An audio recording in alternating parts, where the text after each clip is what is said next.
welcome everybody to this episode of Trust Me, I Know What I'm Doing. I'm absolutely delighted to be joined by Raja Choudhury. Raja, thank you so much for joining us this morning. My pleasure. It's great to be here. I was thinking about the film and I was reflecting a little bit after watching it. And I'm curious as to so many things, but I really am very curious, given what I've learned about you and your upbringing and how this has all resonated for you. Do you actually remember the day or the moment you decided to make this film? Good God. This is um actually, when I came to New York in 1998, right? Yeah. I was not religious. I was practicing meditation and Kriya yoga and other things, but I wasn't religious. And a teacher guide, a friend of ours, Dr. Karan Singh, said, you should go back to what your father was into, which was the Ramakrishna mission. So I went off to the Ramakrishna mission in 2000 in Upper East Side in New York. Yeah. And it was a little sleepy, beautiful old, building. And I walked in there and I listened to this Swami talk, Swami Adishwarananda. And he was the most progressive, liberal, wonderful man I'd ever heard talk about spirituality. And I fell in love with him. And so I spent every Friday and every Tuesday with him. But then I looked around and I realized that how little people in America knew about Swami Vivekananda, and I kind of pitched it early back then to WNET and others, saying we should do something on this, but nobody was interested. Yeah. So fast forward now, 10 years ago, I pitched it again, still couldn't raise any money. And then 3 years ago, I said, okay, this is it. We were in India for a long time, and I came back to the US in 2021. And I said, that's it. This is the film I'm going to make. First film for PBS.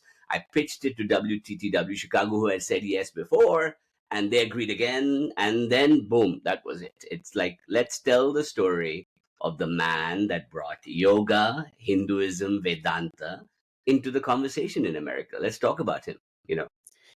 And with that, you mentioned that when you were buoyed a little bit about your father's devotion to Ramakrishna and being in fact exposed to that as a child. When you actually first thought of creating this and really sort of now garnering support for this multiple times, as you just mentioned, right?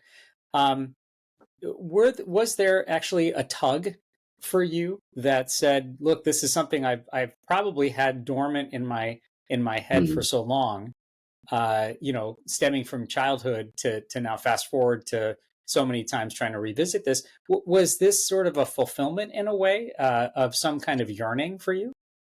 Yes, I would agree with that. My father is a Bengali. I grew up in Africa in a UN family. My father was the WHO, Yeah. and he would sit and meditate to that picture of Sri Ramakrishna every day, and I was wondering what he was muttering to himself, and he was doing some japa mantra, but he taught us some basic pujas and all that, but Yeah. nothing too major. And I think that, if you are Bengali, and we'd go back to Calcutta every year. You knew the Kineshwar, you knew Belur Math, you knew everywhere you looked was Sri Ramakrishna and Swami Vivekananda, right? Yeah. And but I knew the story, Amachitra Katha and all that. Everybody, we all knew the stories, right? Yeah. Arise, awake, and sisters and brothers of America. Yeah, we knew all the Sure. stories, but it was there. And then my father went to the same school he went to, which was Scottish Church College in Ah, Calcutta, right? yeah. So his house where he grew up was about 2 blocks away from our house where my father grew up in Calcutta. Right. So I think we were predestined to kind of work together. First of all, spiritually, I was drawn very much to his teachings, which Yeah. were universal and personal and nothing to do with the public showing of my Hindu values. It was much Yeah. more about my yoga, my inner work, my Vedanta. And then I was drawn to the story. And so when I became a filmmaker, it was a natural yearning to say, all right, how do we tell this story so that a global audience can watch it, not Yeah. a sycophantic religious audience, but a beautiful, anybody can say, oh my God, this is a historic moment. This is a Right. tipping point. Let's look at it, and so that's how it, yes. So it was a very personal thing. It was very personal. You know that you speak of that universal language and that universal message that's out there, and yet I'm wondering if it required it to be dormant for a while in order for it to in fact build momentum and really sort of understand that. Well, I didn't come to my own spiritual and mystical journey until my 30s. Yeah. I mean, before that, I grew up a Hindu, Yeah. like we all do, doing pujas and attending Diwali and pujas and things like that, and Durga Puja and all of that. But nothing, by my 20s, I had become kind of agnostic, and Yeah. I was doing martial arts, I was a creative, studying architecture in London. I had no time for all this nonsense, in my 20s, Right. and then I started my own company in my late 20s. But by the 30s, I kind of had, a business go bankrupt, or not bankrupt, but upside down. I was struggling. I didn't want to do substances and acid and alcohol, even though the pull was there. So I decided to return to what I knew, which was puja and meditation, and started reading a lot more. So I read about Kundalini, and in fact, I talk about that and teach that a lot now. Yeah. And so I was drawn to the spiritual path in the late 90s. And by the time I got to New York in 98. And by that time, I was a Kriyaban, which is the Swami Yogananda, Paramahansa Yogananda School of Thinking, SRF. And I'd Yeah. learned Kriya Yoga, and I was an advanced Kriya Yogi. But it wasn't fulfilling because I wanted something of the heart, something that combined bhakti, yoga, knowledge, pursuits of those things.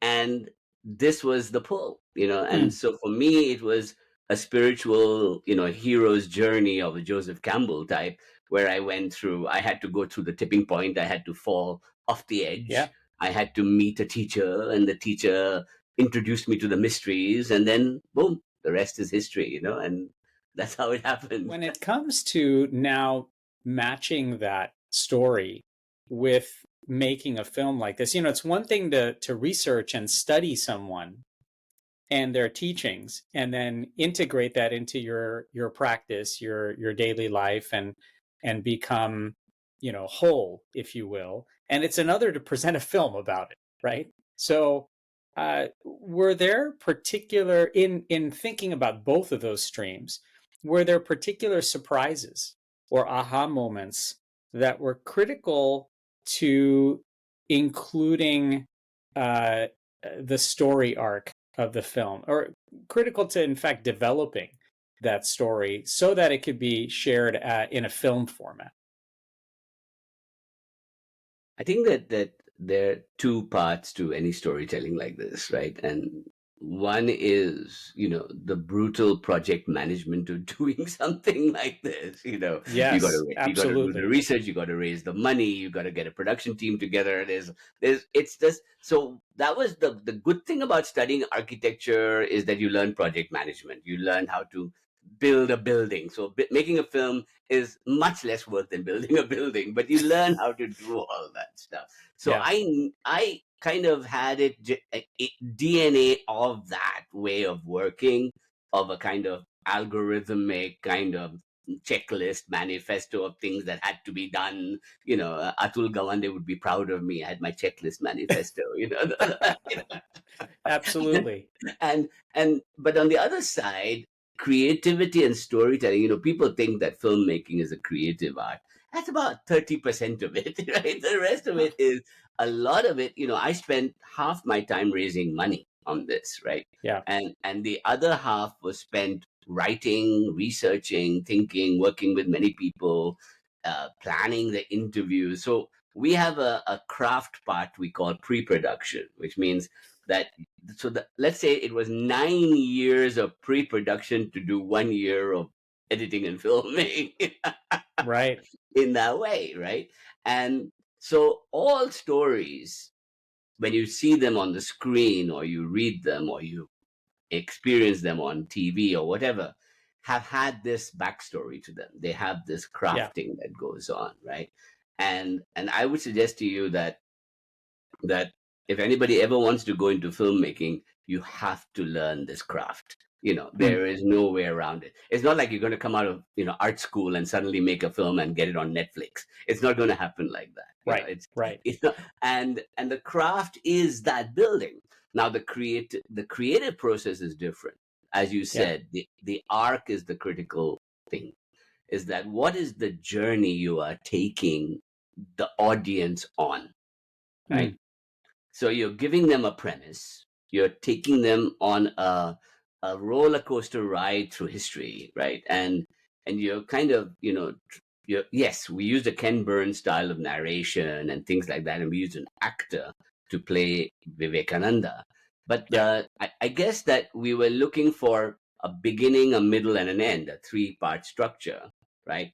That would allow you to build up to a story, a tipping point, Chicago. Then you Hmm. experience what happens to him getting to and through Chicago and after. And then what did he build and what did he do and how did he do all that, right? Right. And then you're bringing it to a close by saying, well, what impact did he have? What did he do? What was the result of all this? So you have an arc that really predetermines who you interview, what you're looking for, what footage you want. And that's how I worked on it. It was, so the crafting, and so we always start with what's called a synopsis, and then we go into a treatment, which is the arc, and then we write and then interview and do all the stuff to go with it.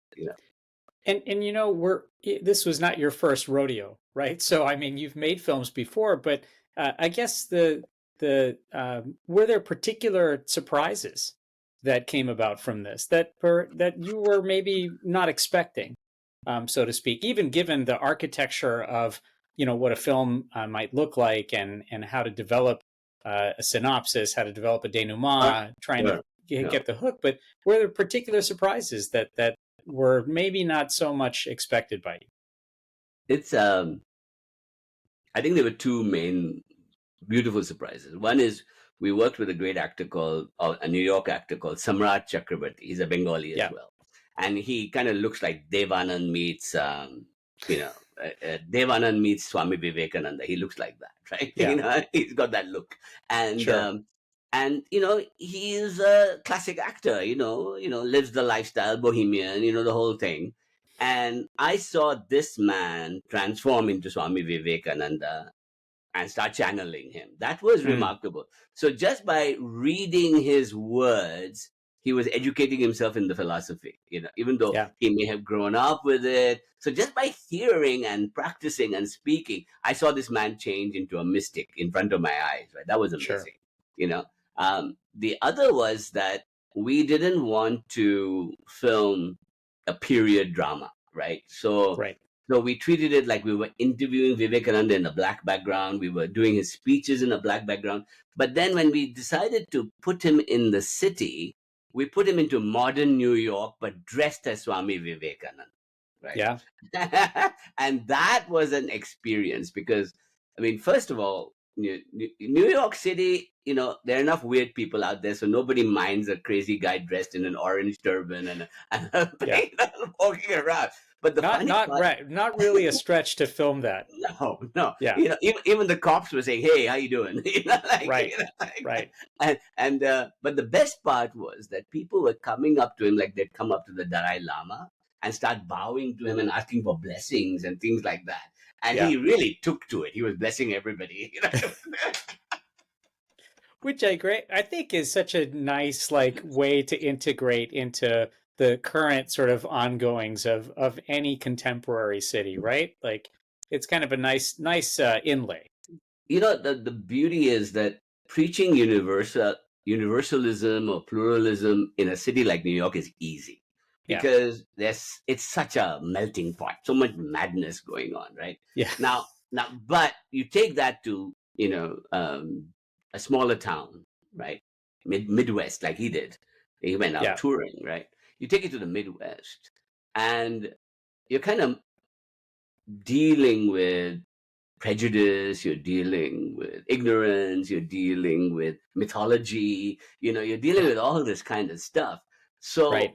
I think preaching to the city is always easy. That's why he built his first ashrams, his first centers in New York, in Chicago, in Pasadena. It was city. But the Yeah. moment he went out into, the country, it was a different story, Mm. because, and I think that that's what we found, was that filming in the cities was fun, and we really enjoyed ourselves doing that. So if you watch Yeah. the film, you'll see that we have great scenes of him riding the subway and eating, drinking a coffee, and all Yeah. kinds of stuff. Loved And it. Yeah. it was And, brilliant. when I watched the film, I that certainly resonated with me. And again, also having some background in learning about Ramakrishna ji and Naren and Swami Vivekananda and the stories, and yet also seeing what some of the learnings, my own learnings, were in understanding what his struggles and even some of his accomplishments were in rural places, upstate New York and Sure. maybe some of the other places in the United States. I'm curious, with a film that is really poised to help people learn, what did you perhaps in fact have to unlearn, either about yourself or even as a filmmaker with this project? You see, when you make a film about a mythic figure, right? Yeah. And to Indians, he's a complete heroic mythic figure. He's in the his pictures on every school in India, right? Right. Right. You cannot get away from him. He's everywhere, right? Every political party has co-opted him. Every government has worked with him. There's Vivekananda centers to everything in India. It's Sure. like, Right. you know.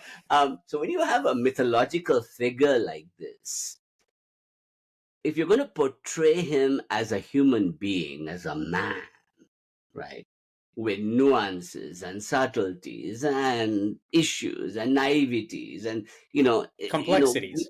complexities, and when you think about it, people don't know that the entire mission in America was built by women, right?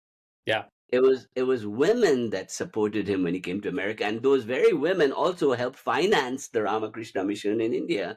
They went there and Right. did the schools and the printing presses.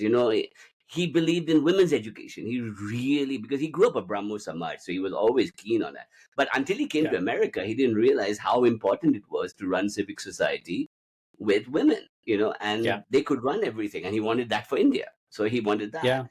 He allowed for diversity, a brown man, 1890s America, filling church halls from Idaho to, New York City. Quite Yeah. amazing, right? And that too, no microphones, no lighting, blaring at Yeah. that. Luckily he had a baritone opera voice, so he could blare. It was like a, Right. you know, so I think that the the immersion into the man was the surprising part for me, was that Mm. I didn't put in all the stories, because, he loved ice cream. He was a smoker. There were so many complexities to this man, right? Yeah. But he was also this mythical figure, this wonderful, amazing, complex man, So I tried Yeah. to bring that into the film, is that both the profound wisdom he brought, but on the other side, that he was just 30 years old and a young man, dealing with, life, trying to figure it all Right. out. It was quite Right. amazing. It was quite amazing. You Yeah. know, I've seen some of your own uh, taglines, if you will, and mission and values in this lifelong journey towards bliss. And Mhm. for when you were making this film, was the film itself, the project, the process, was this just yet another step in your own journey towards bliss? Twofold. Twofold. One is, I've had the good fortune of being a teacher for the last 5, 6 years. No, 9 years, including Delhi. We were in Delhi, and I was speaking in public and doing events and running classes and workshops. And I come at it from both the Shakti and Vedanta point of view. So I Mm. help people find the inner goddess in you, which we call Kundalini or Shakti, and goddess in you. That means that gives you the power to make life wonderful and Yeah. magical. But then I also studied Vedanta, which is what is the highest level of my consciousness? Where can I take all this? Right? Can I go to this idea of what Swamiji spoke about, which is Tattvamasi, that you are that divine spark from which the whole universe comes into being. And I Yeah. think that so for me, in addition to being just a great story and a great film, this was an extension of my own sadhana and my own teaching, right? Mm. And but I get to do it to hundreds of thousands of people. Right. But I do it on YouTube anyway to thousands of people. But I love that this is through a man that people know but don't know the full details about. And Yeah. that was wonderful. And yes, he was speaking my language, so it was just perfect. You know. You, did the process of making that, first off, I love that because I think it's it's such a parallel way to both create and also absorb. And in your case, did making the film in any way change this vision? Did it accelerate it in a way? Did it change you for that matter? One of the stories I'm working on now is on Sri Aurobindo and the idea of what is called the integral yoga. And he spoke about a fascinating subject which came out of Swami Vivekananda's thinking, called psychic evolution, right?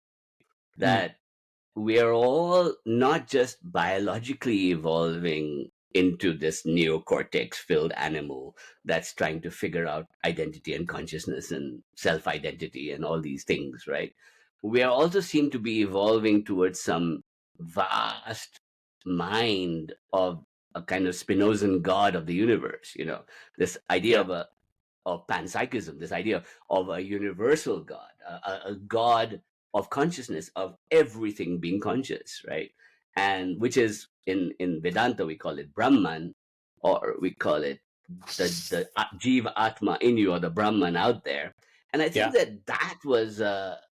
that was what's happening, is that it accelerated and enhanced my own psychic evolution even further. Mm.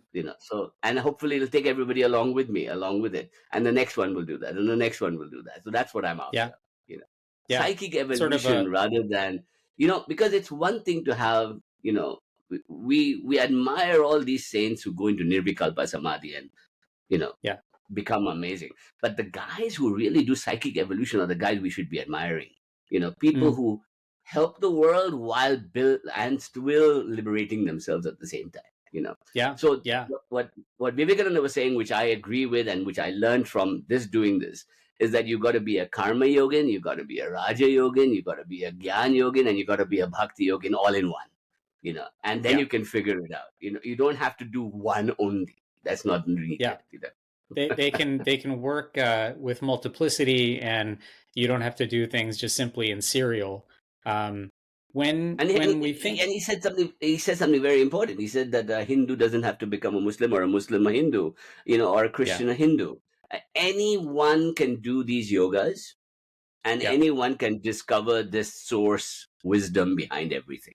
right, right, Yeah, and that's personally, from my own perspective, it's personally what I love about Swami Vivekananda, for his plurality, for his pride as a Hindu to come through and with this almost vigor and confidence to both embrace Vedanta and abandon a lot of the ritualism and absolutely. in a way hopelessness sometimes of caste oppression and whatnot, almost a, and especially in those times, right? I mean, such a patriotic call for self determination.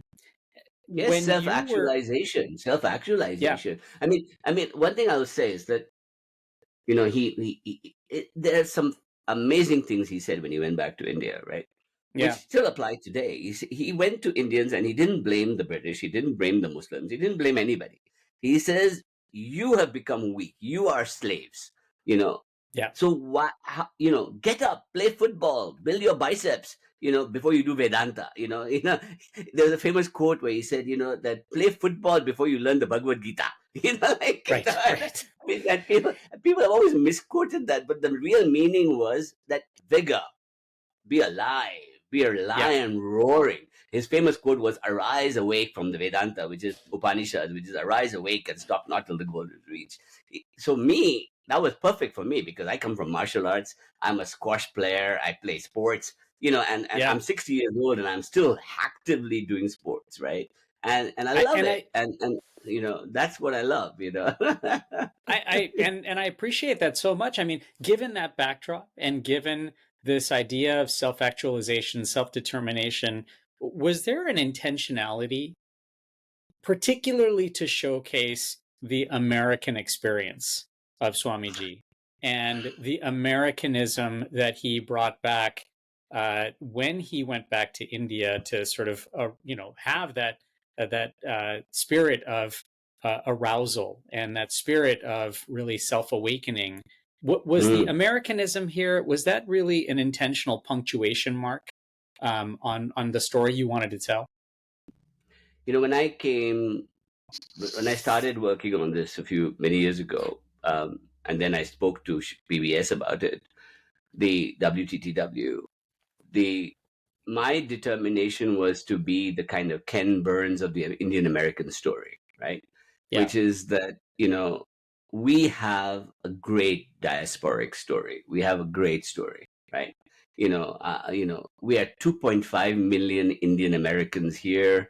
We dominate Silicon Valley. We dominate medicine. Look at you. We dominate with we dominate pharmacies, we dominate hotel industries, we dominate so many worlds, right?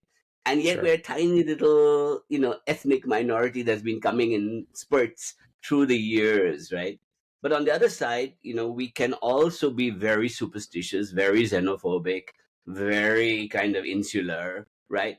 And our kids are growing up with the kind of desire for American expression and desire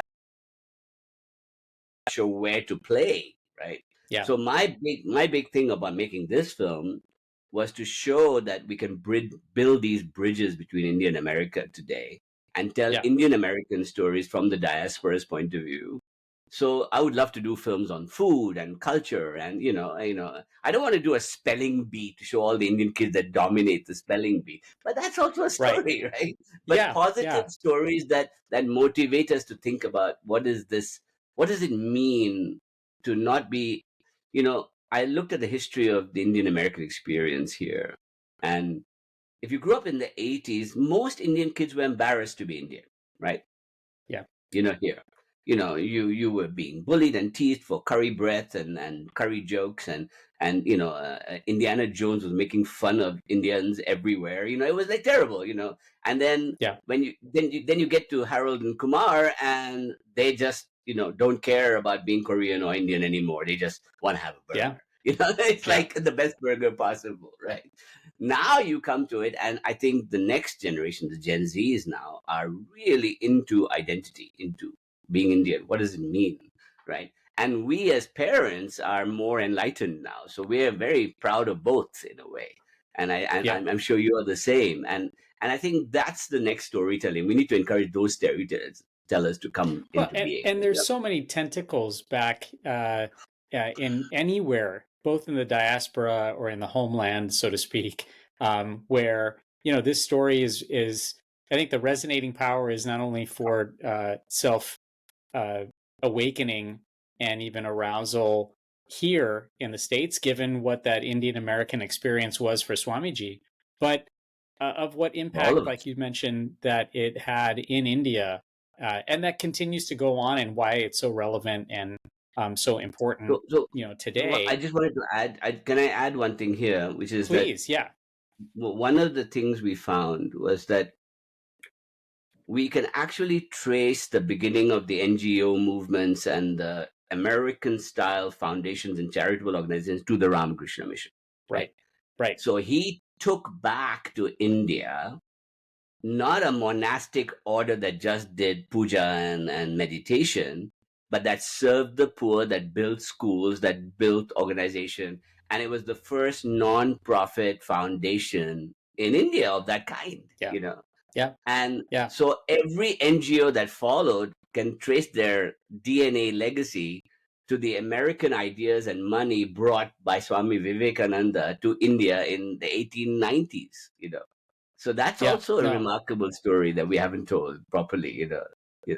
Yeah. No. Great to showcase, and actually, it's a kind of a lead into this thought that I had as well. There's a fine line sometimes between spiritual awakening and self realization, and in fact, the very, very lucrative cottage industry of spiritual healing and guidance. And, for a very thirsty market of, consumers, if you will, not just humans, but consumers, right?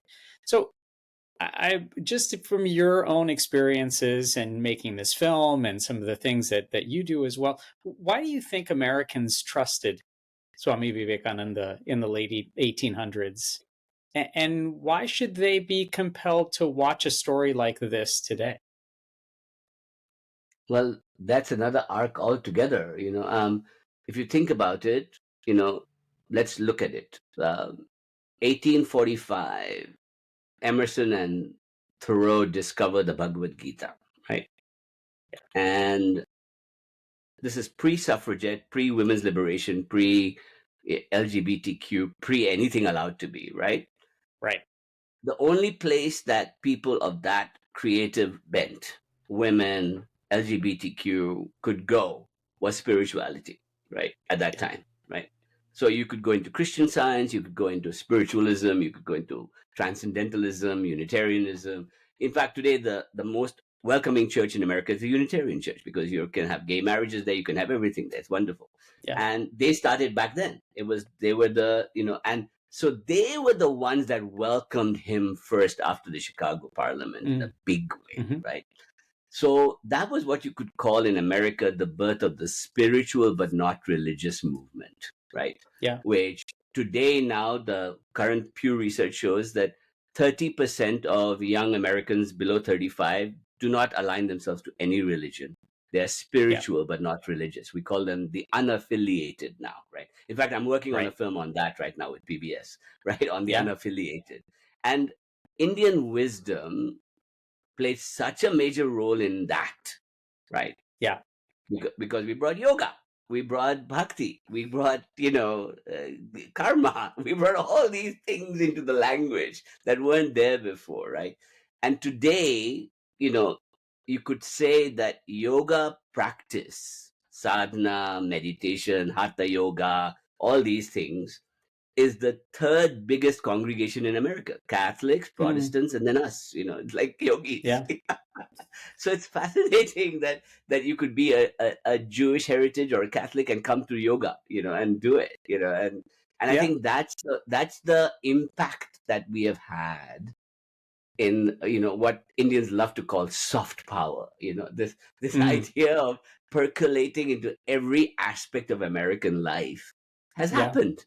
It's already Yeah. happened. So I, as a storyteller, Well, that's wonderful because I can tell all these stories. Like and by the way, is that important to call out and to actually to take a lot of celebrate, pride in? celebrate, to Yeah. celebrate, to celebrate. Yeah.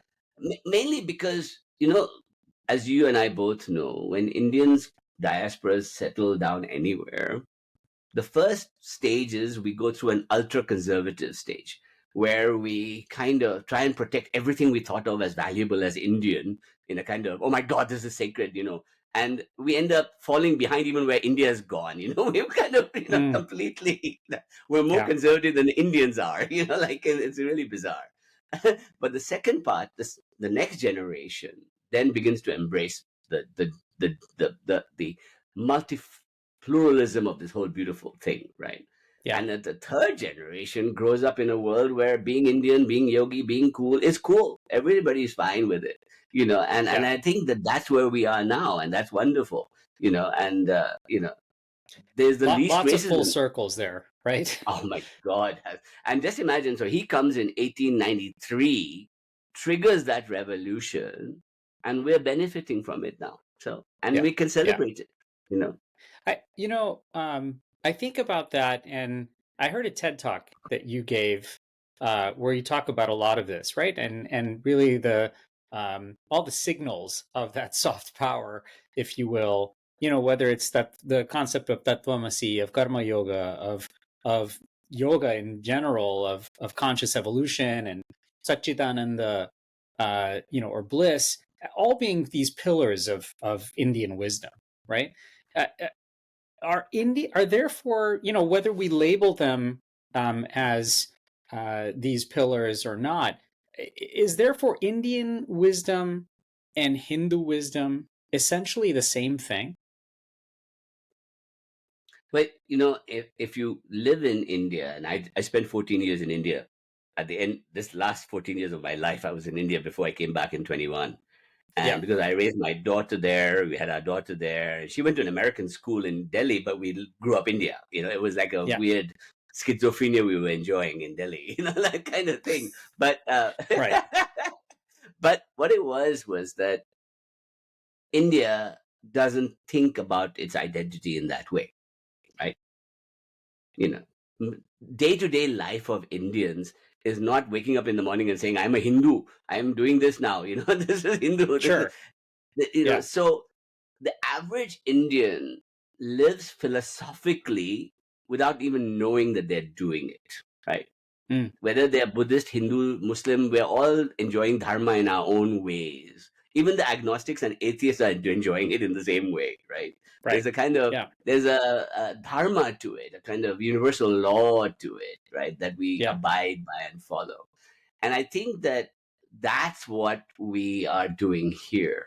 Is we're kind of working with the principle that's not about Hinduism per se, right?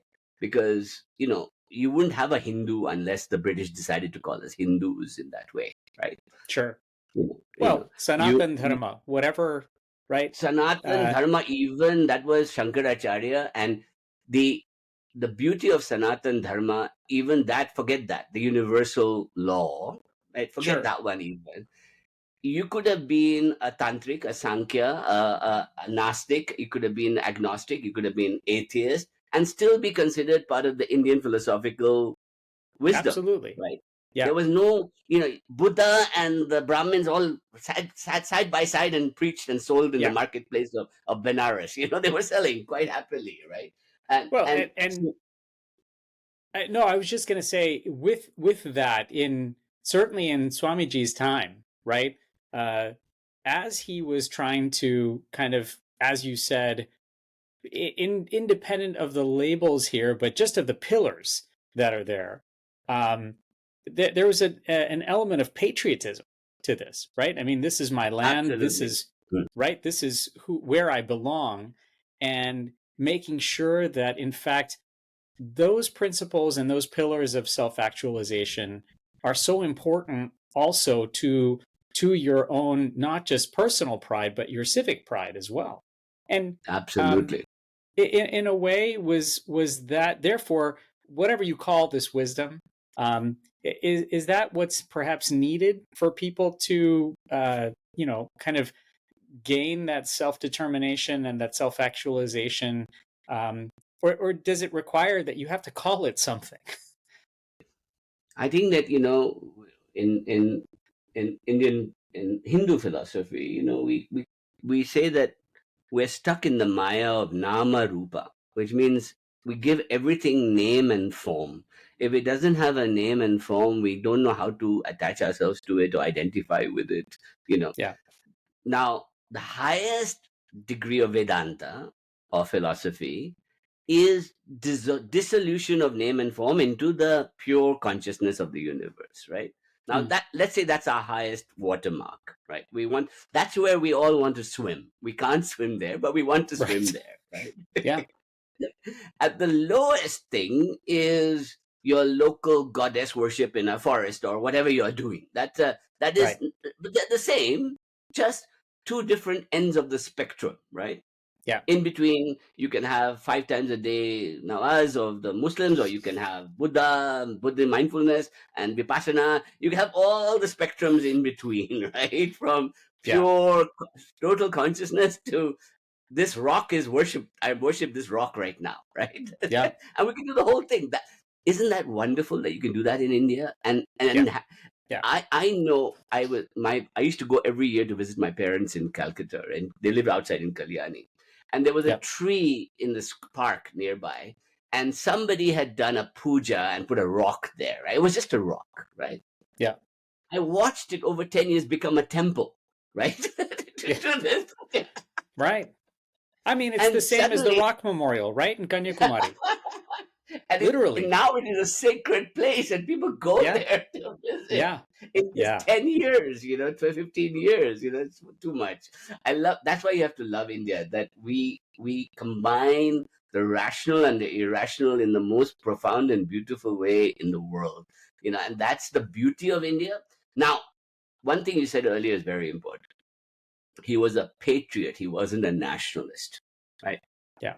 you know and patriotism has been confused with nationalism in the last few years, and I didn't want to talk about it, but he was a patriot. He really Yeah. believed in the beauty of India.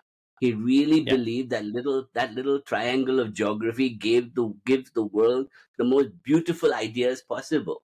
Even Yeah. Islam comes into India and becomes magical Sufism. Even Buddhism becomes Mahayana in India. Even or so to a really philosophical Indian, Buddhism, Sufism, all Hinduism, all part of Hinduism, all part of Sanatan Dharma, all the same, no big deal, right? And You, that's you how we know, should treat it. yeah, yeah, no, and I appreciate that, so much, especially in thinking about that kind of patriotic awakening and what it means to people.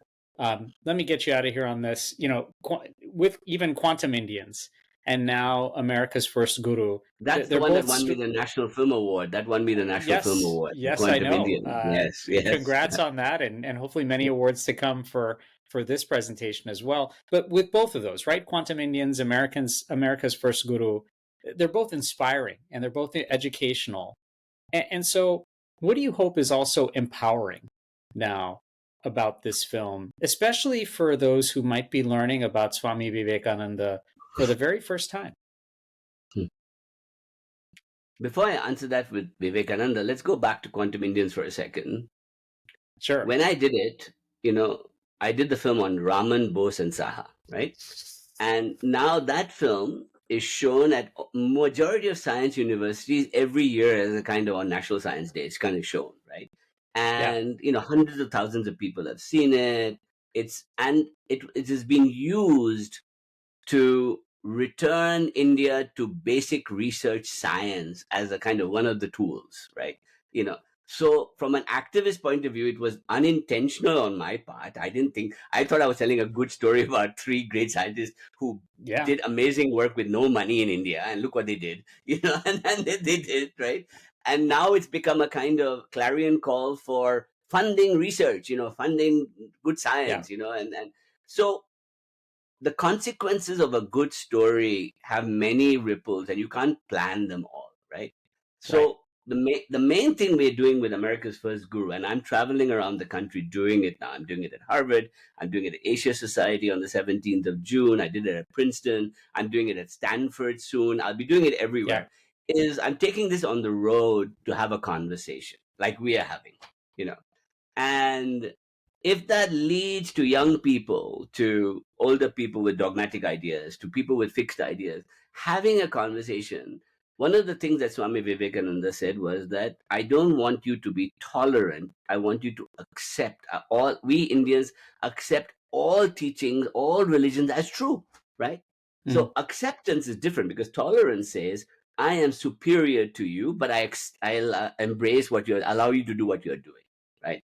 Right. Acceptance says you and I are the same divine spark. We are the same Yeah. beautiful source of everything. And so I accept you, even though you and I don't have to believe in the same thing, you know. And Yeah. that was his great message of pluralism that's so missing in the world today. And we need to, that conversation we're starting now. And that's, so if I have anything that comes out of this, I hope we have better conversations now. Yeah, well, as we always say, at least on this podcast, that conversation is the antidote to apathy. And on top of that, I do hope that those conversations are empowering for people to really appreciate the story of Vivekananda and all of your forthcoming stories as well. Raja, thank you so much for joining us. This was really a My treat, pleasure. and I hope we can visit with you again down the line. Absolutely. Blessings to everybody. You're listening to Trust Me, I Know What I'm Doing.